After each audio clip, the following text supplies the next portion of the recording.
This is Living Healthy with Jackie Bell, the show with the information on health that you need to know from people you can trust. Brought to you by the woman in you. Hi, welcome to Living Healthy. I'm your host, Jackie Bell.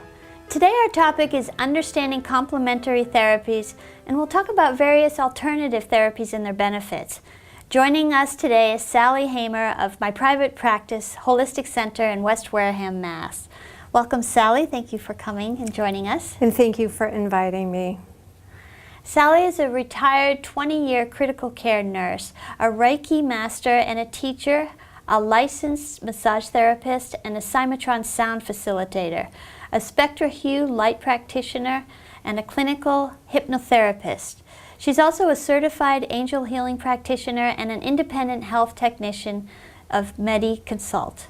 Sally, your whole history is really fascinating, and I'd like you to tell us a little bit about yourself, how you went from critical care nursing to owning a really alternative therapies practice. And I want to talk a bit about the therapies that you offer so that people understand really how effective they are and what they are. But let's start with your story, how you got where you are now.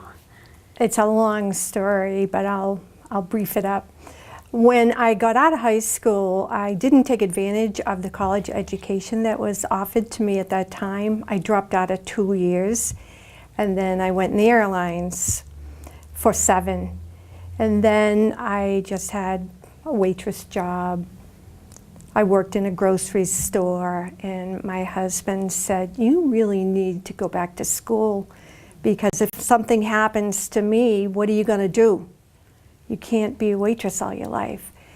And I thought about it, and I let a few more years pass by. My father got ill, and I had been in the hospital with him and then in a rehab center watching the nurses and the physical therapists do their job.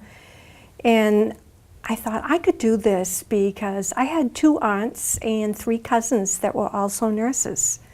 So after a fashion, I went back to school and I got my RN at age 40.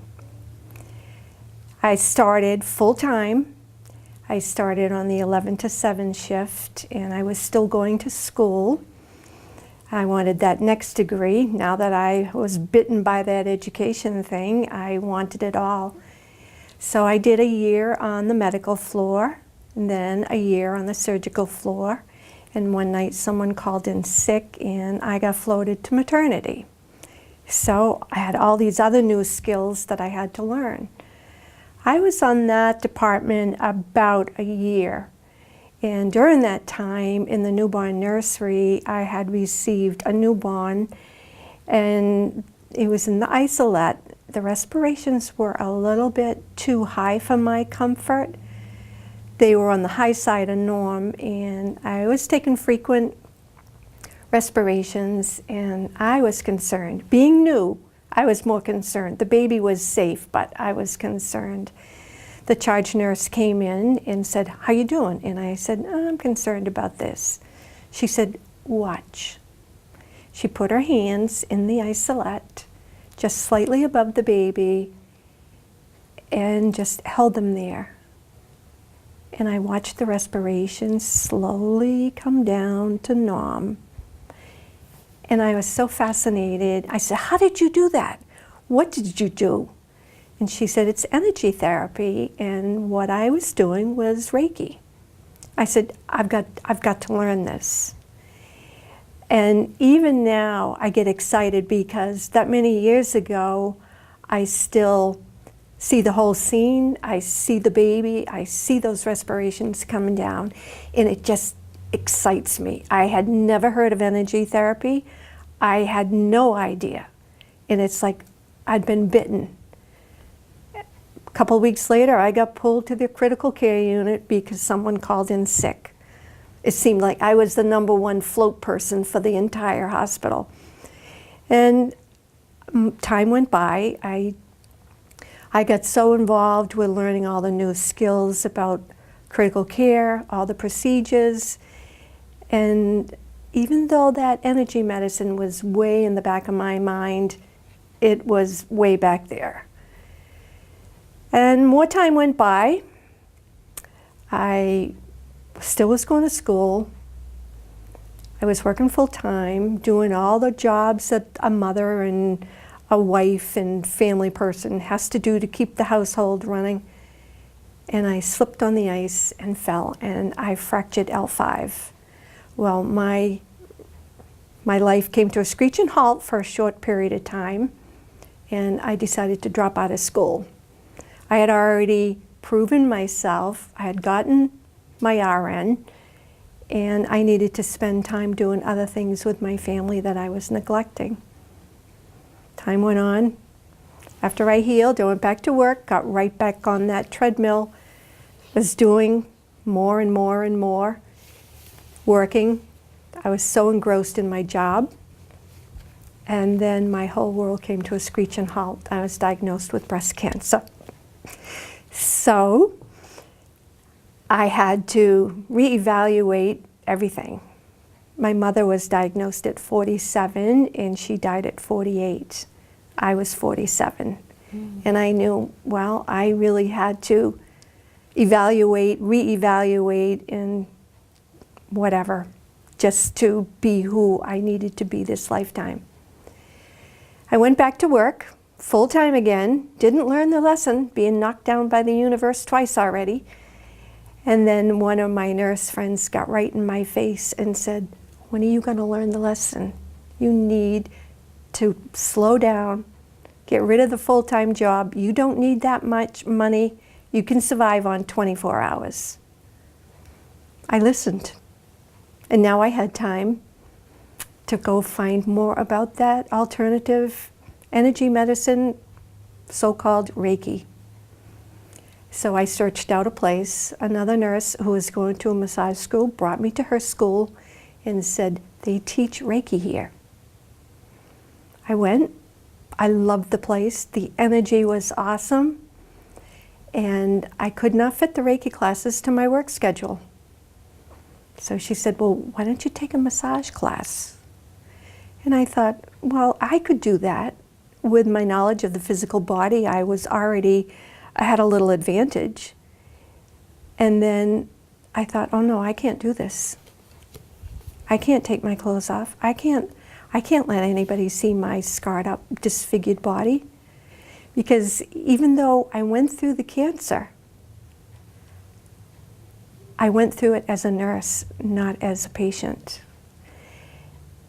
And all of a sudden it hit me. I can't take my clothes off. I can't let anybody see that I was reconstructed and full of scars.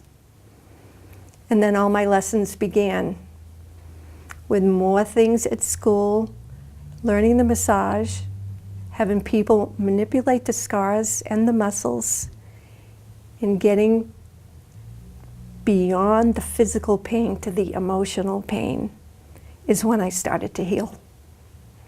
Because behind all physical pain, I believe, is some deep buried emotion. That because you stick something in there, you bury it, it causes a disease in the flow of the energy. And then the deeper you bury it, the deeper you bury it and the more you block it, it becomes a disease.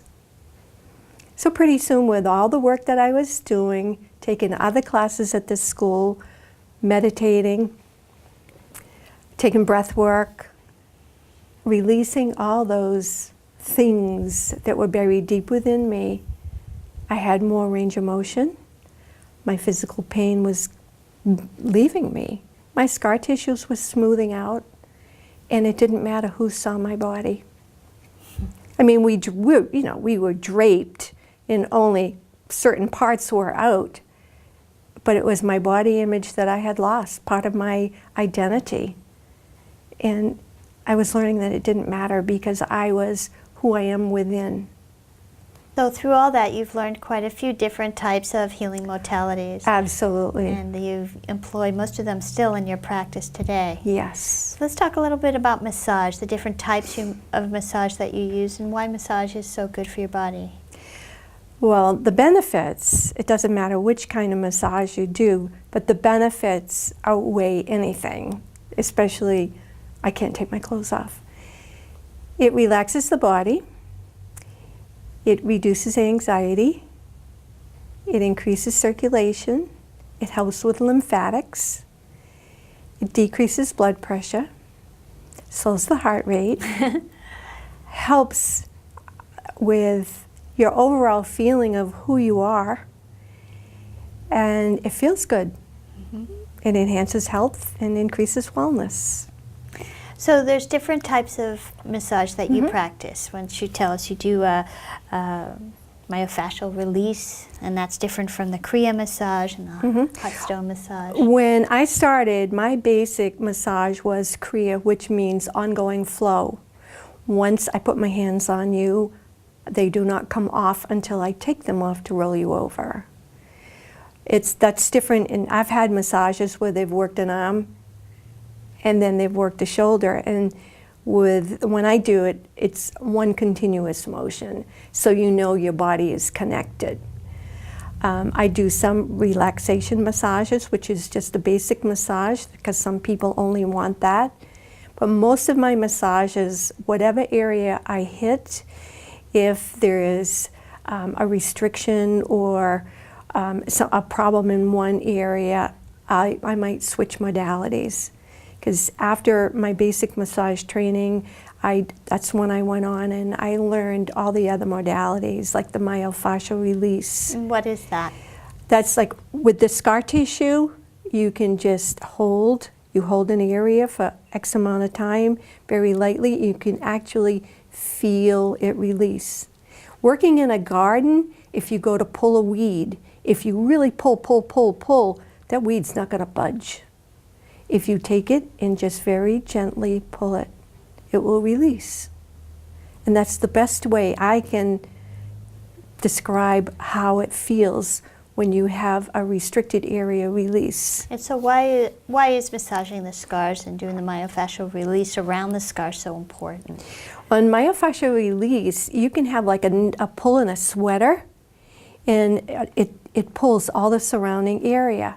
When you have a restriction, it's almost like a spider web, and it grows little tethers, and it will reach out and keep on growing, and it might grab a hold of another organ or an area next to it, and it will hold on, and it will cause X amount of pounds per pressure on that organ.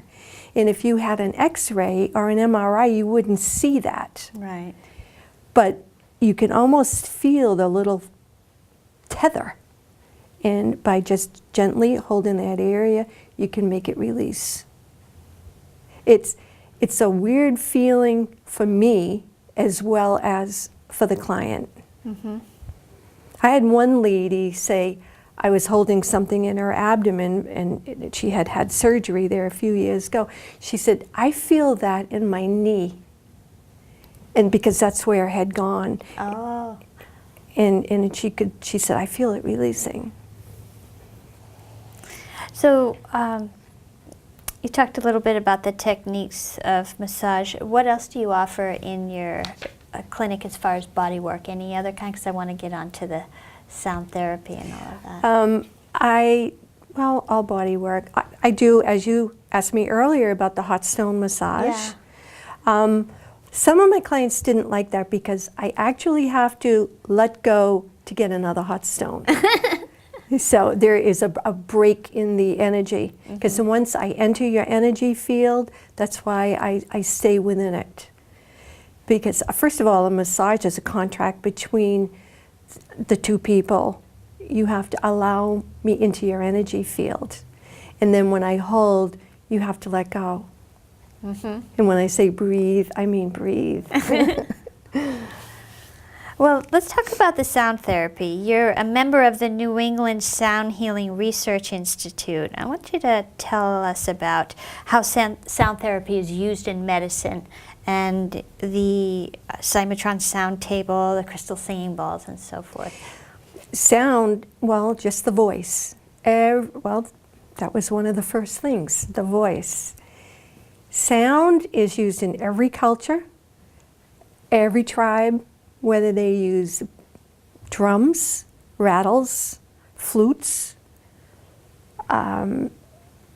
singing, chanting, bowls, Tibetan bowls. sound will break up and change the energy. Now, the body's made up of 70% plus of water. Now, if I did a loud heavy metal sound next to you, you'd go like that. So will every cell in your body. Now, with harp music, or flutes, or some harmonics, angelic tones, your cells all go, Your body will relax. Now, I'm switching around here, but Dr. Jennings and Dr. Emoto, you've heard about those and the work that they've done with the water molecule in putting nice tones. The water molecules will make beautiful geometric forms. And you do with heavy metal or some awful screeching noise, the molecule changes from a beautiful geometric form to some weird design. Just like the water in a toxic river to one that is crystal clear. Well, our bodies do the same thing. So with the sound, and our bodies, as I said, are more than 70% water, all those little cells, and our body is music, and it flows. And with the nice sound, you can realign your body, make your organs healthy again, and make them feel good. And then they can work at their optimum level. So what is the Cymatron sound table? My sound table is like a massage table, but it has many speakers underneath and an equalizer. Mine was made by Christopher Timms, and on top of that I have a copper dodecahedron, which is a 12 flat-sided geometric form, one of the 5 sacred geometric forms that the entire universe is made from. You know how people sit in a pyramid because of the energy that they get from that? Well, the dodecahedron is even more unbelievable. So that's on top of my table. You lay on the table under the dodecahedron, and there's 2 speakers up top as well as all the ones underneath. And then when the music is played, you feel the table vibrating up, and it hits the different energy centers of your body. So you hear the music, you feel it. You feel your insides vibrating a little. And then that helps realign. It's like an inside, all-inclusive vibroacoustic session, because every cell in your body is connected to it. I tell the young kids, this is like a good trip with no drugs. It's an awesome experience. What about the crystal singing bowls? You use that in the same way, by the different size bowls make different tones? I have my bowls in a different room, and the bowls that I have are called the chakra set. And they're the chakra centers of inside the body. We have the root, sacral, solar plexus, heart, throat, third eye, and crown. And those are the different energy centers in your body. And you have your meridians, and then you have your chakras and all the energy centers.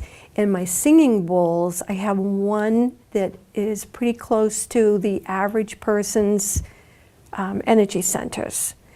And I sometimes just play those for whoever wants to hear them. Sometimes people will come in and just say, just play the bowls. And they meditate off, and I play the bowls. And they lay there, and you can actually feel them within your body as well as hear them. Once you hit a crystal bowl and take your mallet and go around the edge, the tone goes on and on and on and on and on.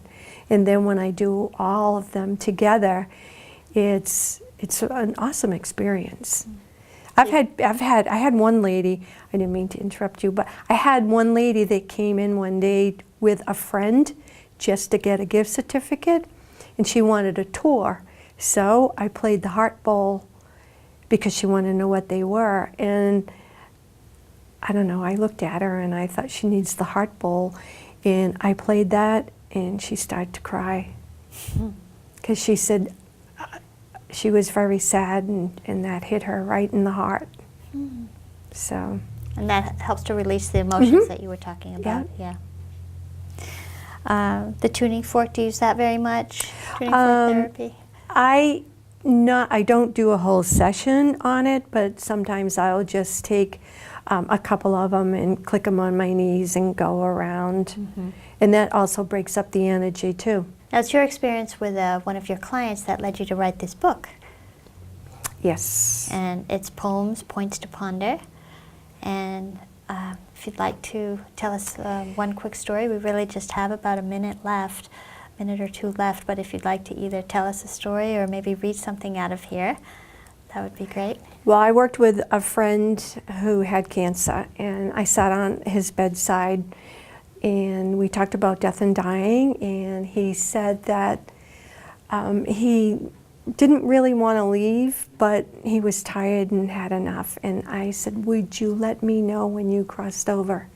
And he said, I will. And he did.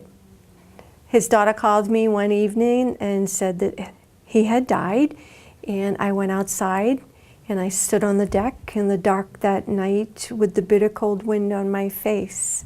I held my eyes to the moon and the sky, waiting and watching for you to go by. You said you'd know when the time was right, but didn't want to give up the fight. I knew in my heart it would be soon, certainly not with the next full moon. Then with my eyes shut tight, and as my tears fell, with a loud, clear voice, I heard you yell. And I went home, I went inside, I went to bed, and at 4 o'clock in the morning, I was awakened with a voice in my left ear saying, get out of bed and write this down. And I did, and that was Ken. Is there still time? And Ken wrote, unfurl my sails, Lord, I'm coming home. I can't mask the pain as it goes to the bone. My work here is done, and I'm ready to die. There's more work for me on the other side. I'm saddened to leave the ones that I love, but I can do more from up above. Help me, my Lord, help me cross over, so all those I love I can watch over. Show them, my Lord, I'm not really gone, my essence and being's in a different form. I'll always be memories and reside in their hearts. My energy will be there, just physically apart. Tell them, my Lord, I had to leave. Don't be saddened nor bereaved. I cherished each moment of our lives together, and I'll love them all forever and ever. So unfurl my sails, Lord, for my last boat ride, as now I reside on the other side. This is not my words. I did not know at that time that Ken's favorite form of the written word was poetry, and that he had written poems. And then the rest of the book unfolded. I was compelled to write, and for days I would be at the computer typing away. So that's how the book came about. Thank you for sharing that with us. You're welcome. For more information on Sally, visit www.myprivatepracticeholistics.com. You can also contact her at 508-291-4832. Thank you, Sally, for being on our show. It's really been a pleasure to learn about your practice and all the different modalities that you use. Thank you. Thank you very much for inviting me. Thank you for watching Living Healthy. I'm your host, Jackie Bell. See you next time.